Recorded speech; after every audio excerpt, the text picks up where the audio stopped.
Hi, I'm Jake. I make RPG supplements and videos about Pathfinder 2, or PF 2.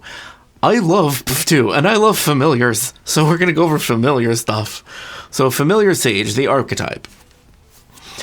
According to Tian Xia's scholars, that's hard to say, Tian Xia's scholars, spirits and apparitions are commonly believed to embody various aspects of life, objects, and concepts. These spirits might choose a form that strikes their fancy or inhabit one that best reflects their personality, temperament, or philosophy. Sometimes an apparition achieves a greater awareness that results in a spiritual awakening. Such entities might develop a strong magical connection to the world that elevates and separates them from others of their kind. Over time, they might form connections or mystical bonds with worthy individuals to serve throughout their chosen partner's lifetime, possibly continuing on to watch over their partner's descendants and becoming spiritual household guardians. Fancy familiars. Typically, these apparitions are remnants of humanoid souls or personifications of spiritually infused items or locations, but in some cases, primal spirits form similar bonds, granting a greater connection to the five elements and the natural world. Regardless of the fundamental nature of these spirits, those who have mastered the ability to conjure and control a familiar can form a bond with them that unlocks a unique and potential well of shared magical energy. That's cool. There's a lot of, spiritualism in at least Japanese culture, maybe other Asian cultures that I'm not familiar with. But, I like the idea of saying that my familiar isn't just a familiar, it's like my grandma. Or a house spirit that decided to bond with the magical energy of my spirit and form a familiar. Familiar Sage Dedication. 4th level feat. Prerequisites: you have a familiar and you're able to cast spells. You've forged an empowered mystical bond with your familiar. You gain the enhanced familiar feat, increasing your familiar's number of abilities. That's basically all it does. But special, you can take Familiar Sage Dedication even if you haven't yet gained 3 feats from the Familiar Master Archetype. And you can take Familiar Master Dedication even if you haven't yet gained 3 feats from the Familiar Sage Archetype. You can't select another dedication feat until you've gained 2 other feats from the Familiar Master or Familiar Sage archetypes. I suggest this being transparent with the Scions of Demora as well, because I know they're different kinds of spirits, but they're all familiars. And I like the transparency between archetypes. I love that idea. And I think that can be used between some other archetypes as well. Next feat, level 6. Familiar's Resolve. 1 action, spell shape. When you weave magic, your familiar traces symbols that throw off fear and doubt. If the next action you use is to cast a spell, you or an ally within 30 feet gain a +2 status bonus to saving throws against effects that would cause you to be doomed or frightened for 1 round. At 14th level, you or an ally gain a +3 status bonus to saving throws against these effects instead. +2 on a saving throw is great. Doomed is super rare. Frightened's pretty common. Situational. I have a feeling I'm going to say that a lot about this archetype. I skimmed it. Next feat, level 6, Fulu Familiar. Prerequisites: expert in occultism or religion. You can imprint your familiar's spiritual essence into a fulu, a small paper charm that can be affixed to objects, creatures, or structures. You gain the Create Familiar Fulu action, which you can use once per day. At 12th level, this increases to twice per day, and at 18th level, it increases to 3 times per day. I'll read this, but there was an adventure recently that came out that has an adventure path, that has a lot more Fulu options. All Fulus are also situational, but they also cost something to create, and with this feat they don't, so it's yet more flexibility that is situational that can be useful. So I'm going to read the ability Create Familiar Fulu. It's 2 actions: concentrate, manipulate, frequency once per day or greater, see above. Requirements: your familiar is within 30 feet and you have 1 hand free. Effect: you make a pinching motion, and your familiar dissolves into magical energy that reforms between your fingers as a Fulu magical item. I guess I don't have that feat. The fulu must be at least 2 levels lower than your level, and you don't need to spend the normal monetary cost in magical components or attempt a crafting check. You can then choose to affix a talisman as part of this activity to affix your familiar fulu. While transformed, your familiar doesn't grant its normal benefits, and it remains transformed until your next daily preparations or until you activate the fulu, at which point your familiar reappears in an unoccupied space adjacent to you. I want to be clear, because there's argument about this online. Or talk about it. Heated discussion, let's say. It says that while transformed, your familiar doesn't grant its normal benefits. That means it doesn't grant you any of its familiar benefits. Any benefit that is related to it being a familiar, you don't get. So you wouldn't get the witch hex abilities that trigger off of your familiar because you don't have one. Not a familiar while it's a fulu. So I see this as useful in a couple of ways. One, sneaking your familiar into anywhere because it's just a piece of paper attached to your clothing or whatever. Granted, you could take tattoo transformation or familiar tattoo, and that's just making it a fulu. There are some fulus that are better than others, and it depends on if you're a caster or martial or a martial class. I'm going to create a link in the description that leads to a sorted list on Archives of Nethys, one for talisman fulus and for non-talisman fulus. The non-talisman fulus are basically affecting an area, like you can hide really well in this room, or you have a sentry guardian, like a little toy soldier, protecting you while you sleep, and it gives you an alarm in your mind, or it can shout an alarm.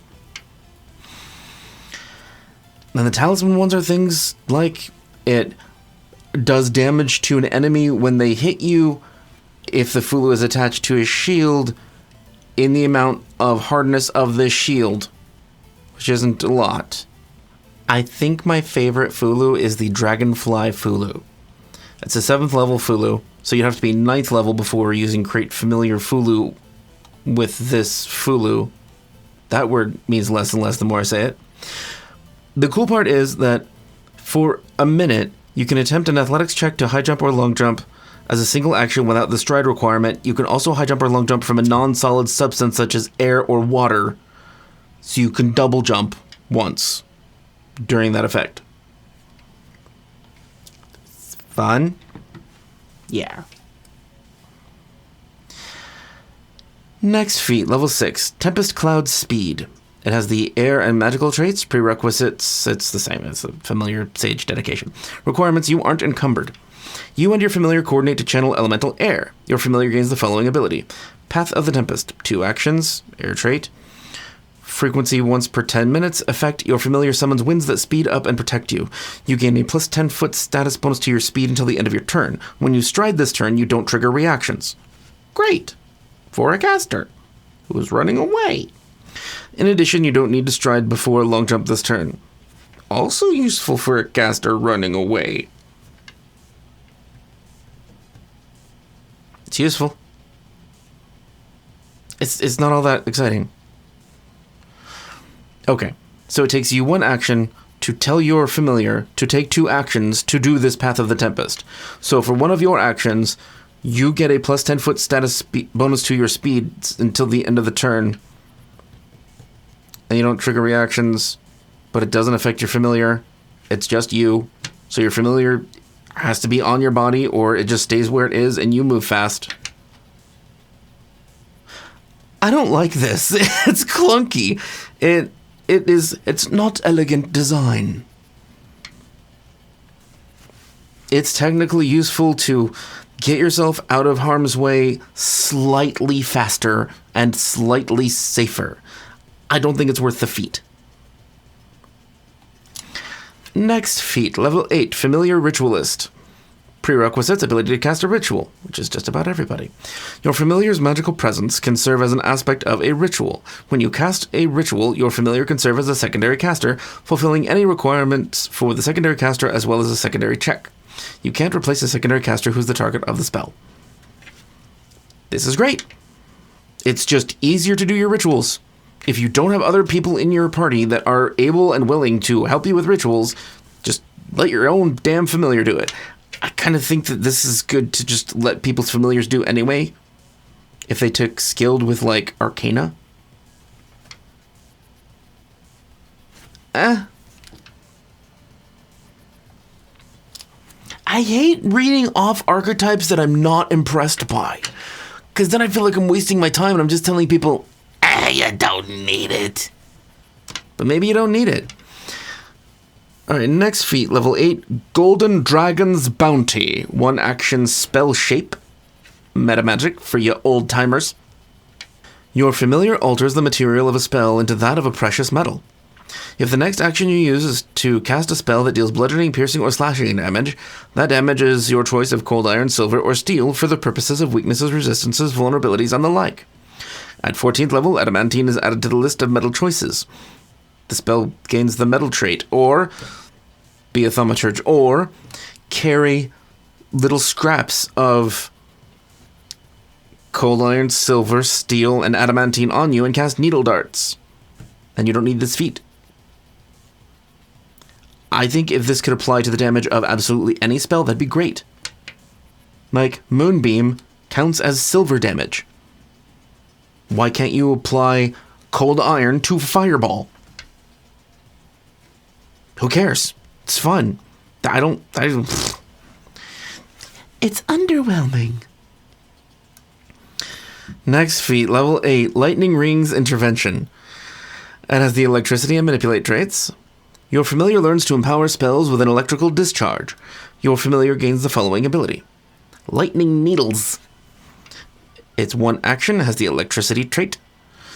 Requirements. You cast a spell that had the air or electricity traits this turn. Effect. Your familiar absorbs excess electrical charge and unleashes a 5-foot emanation of static electricity that flows into creatures' meridians. Creatures in the emanation that fail a fortitude save against your spell DC become clumsy 1 until the end of their next turn. If the creature is soaked or standing over or in water inside the emanation, it also takes 1d4 persistent electricity damage on a failed save. Alright, that's fun. It's a nice little bonus. And you have a reason to moisten creatures. Because prestidigitation. This is useful.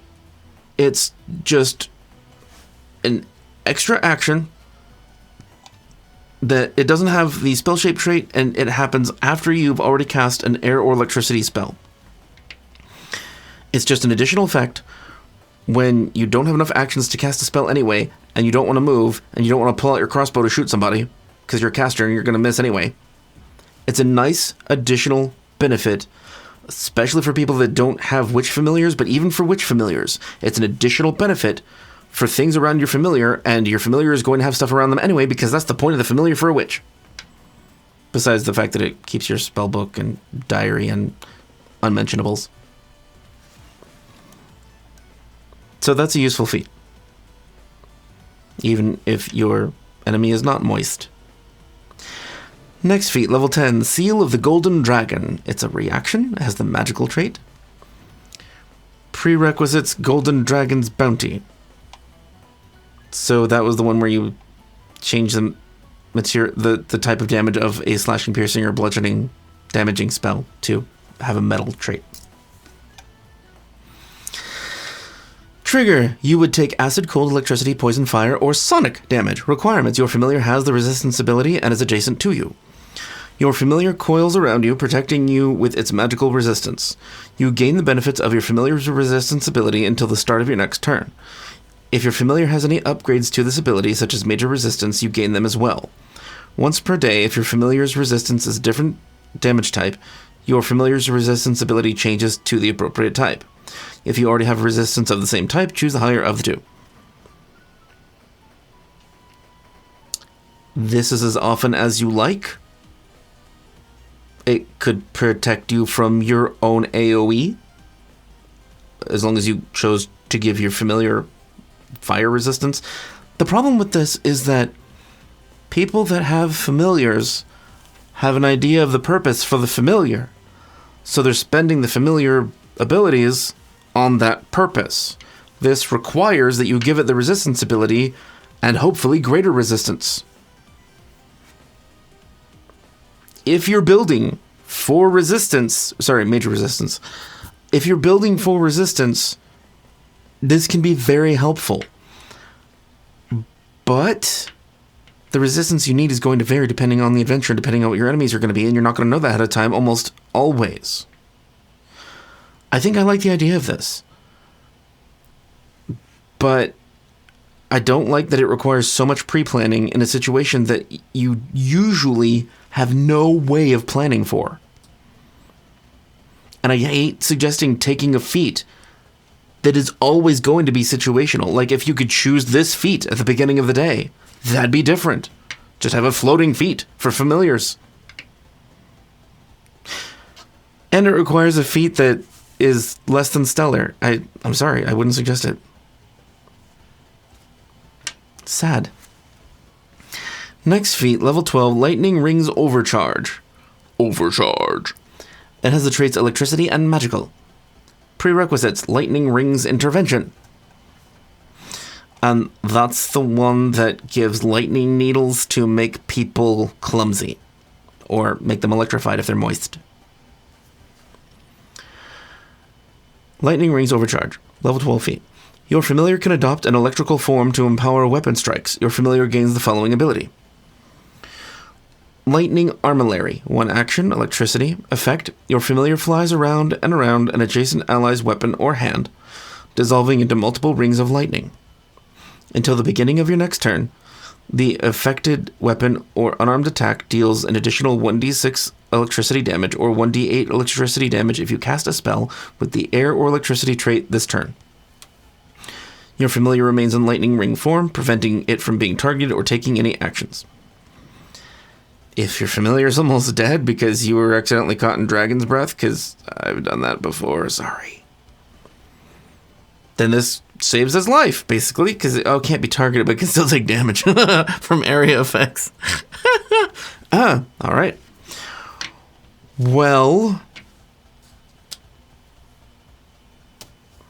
it is a way of temporarily buffing one ally's weapon for a 12th level feat.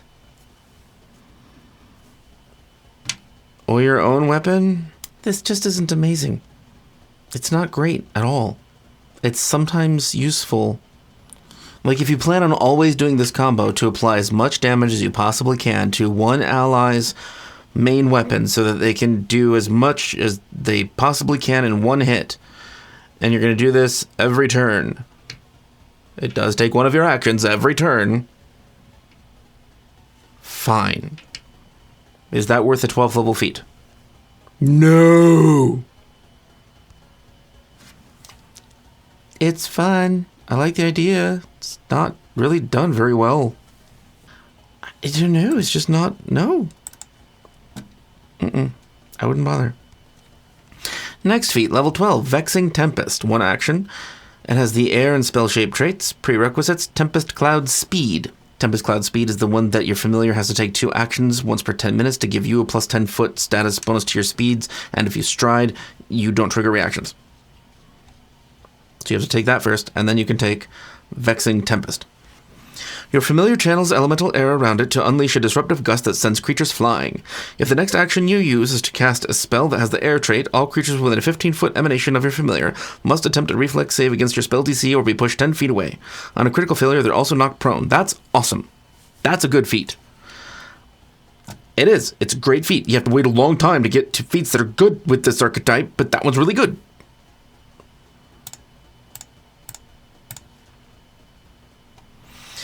Next feat, level 16, Phoenix's Flight. It has the traits Fire, Magical, and Polymorph.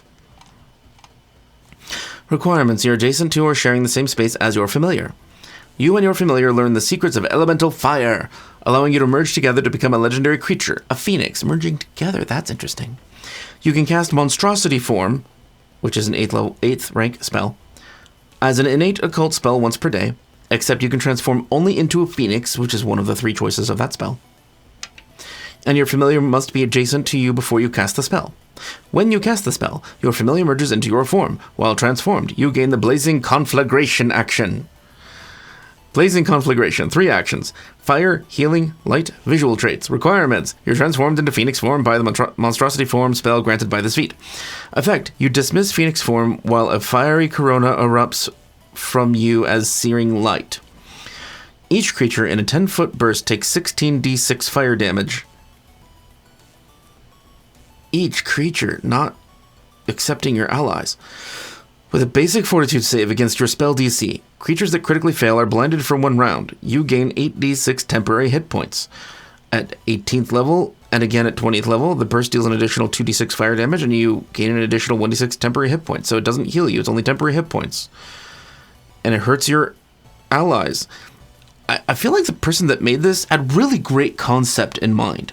That this was rich in lore and the essence of your familiar's spirit having really cool elemental powers. But the mechanics of it don't support it well enough to recommend this archetype.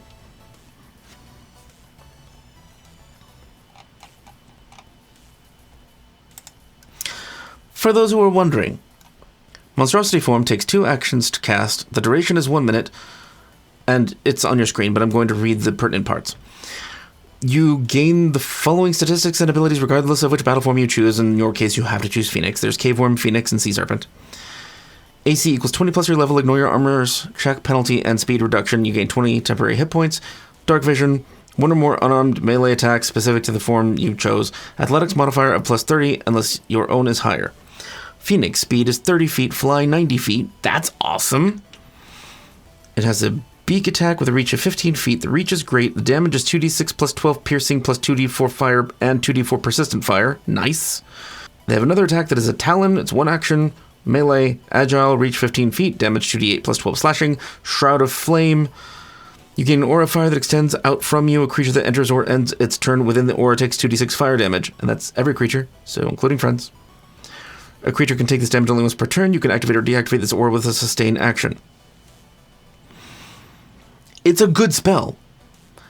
And if anybody is wondering, your attack modifier is plus 28, and it does actually work well for casters. I've seen casters take on battle forms, and it's useful. The bonus works out to being somewhere between like a cleric and a fighter. It's not as good as a fighter, and it's never going to be, but it's much better than a caster. So you are useful in combat taking on a battle form.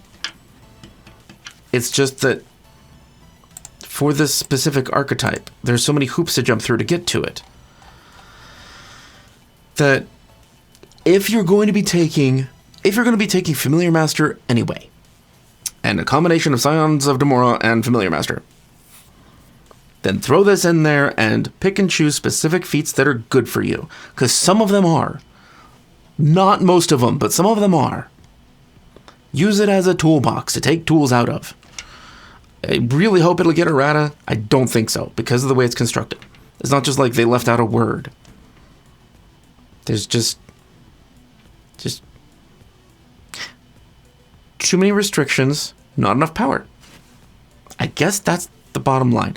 But I will say that this archetype gives you flexibility, if for no other reason than the Fulu familiar. Fulus aren't powerful, but they are useful. And because you can do any Fulu you want as a 2-action activity without paying for it, that is a useful feat. The 6th level Fulu familiar feat. That's a useful feat. It's a very good feat. That's sadly all for the familiar sage archetype I have today. I like parts of it. I don't like most of it. But please look at the Fulus to better educate yourself on what your options are. The links will be in the description. 2 links. And if you want to join us on Discord, that link's also in the description. If you want to come to Patreon and pledge so you can help the channel, or so you can win something once a month, we have a drawing.